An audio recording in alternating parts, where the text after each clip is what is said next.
Hello everybody, my name is John Hurley, and I'm from Brady School of Medicine. I'll be talking about how Hurricane Matthew is currently shaping my school's emergency response plan. I'll discuss what happened, and then I'll discuss what efforts we're taking in the future. So going from clockwise, the bottom right picture is a picture that was about 2 hours into the storm. The next one is the car totally submerged, and then the following that line in my yard is how far the water rose. So Tarr River show of force. Tarr River splits my community pretty much in half. Florida 99 was fresh on people's minds. The rain started to fall and everybody thought it was going to be a disaster. Floyd cost our area $6 billion in property damage and $1 million in farm losses. So how do you take care of a disaster situation? You need good knowledge of the area. You need a logistics trail, clear communication.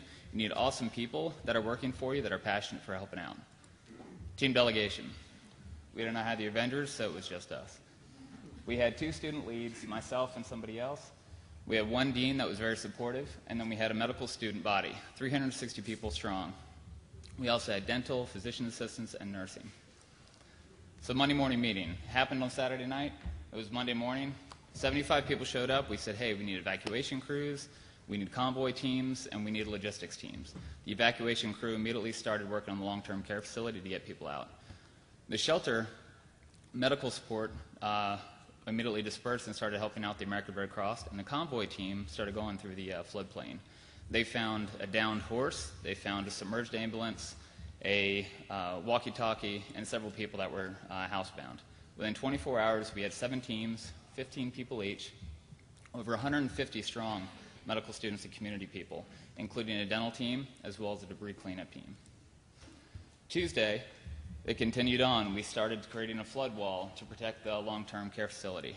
We added additional 3 more shelters.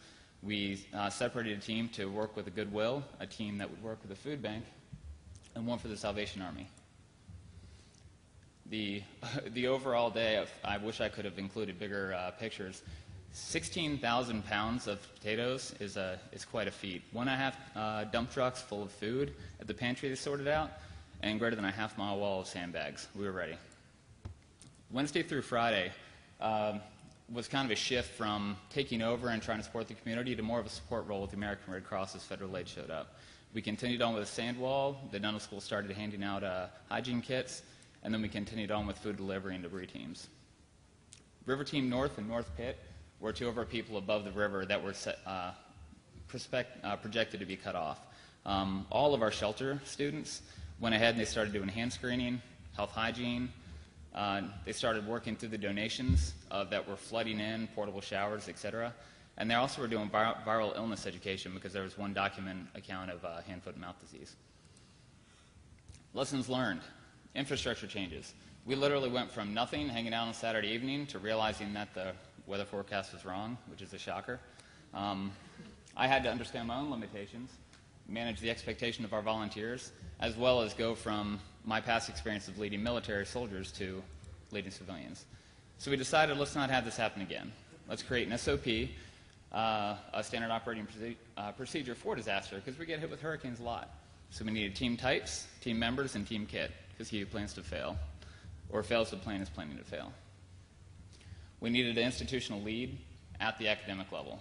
Then the actual teams, we wanted 4 different teams with a lead, attendance to support, team members, and interpreter. Each individual is going to have their personnel kit. They're going to have all their contact information and their schedules known to their team lead that will be pre-designated. Their rapid deployment bag, clothes, meds, favorite pillow, pictures, etc. And then it'll be up to the team lead to make sure they have their medical kit and then the preventative things. Hurdles. How to sustain basic knowledge in the community. You really have to know the community of which you're preparing to have a disaster SOP set up for. How do you encourage ownership? Where do you get the money to take care of the telemedicine? And thoughts to ponder. What would constitute a disaster that would give residents top-down coverage to act with medical autonomy? How can you operate independently? And second, if there's no such event, could we allow residents to actually work through telemedicine with an attending behind? So thank you for letting me talk and share my experience of how one medical school supported the community. Special thanks to Chris Crotty, Dr. John Polak, and all the students and faculty who helped.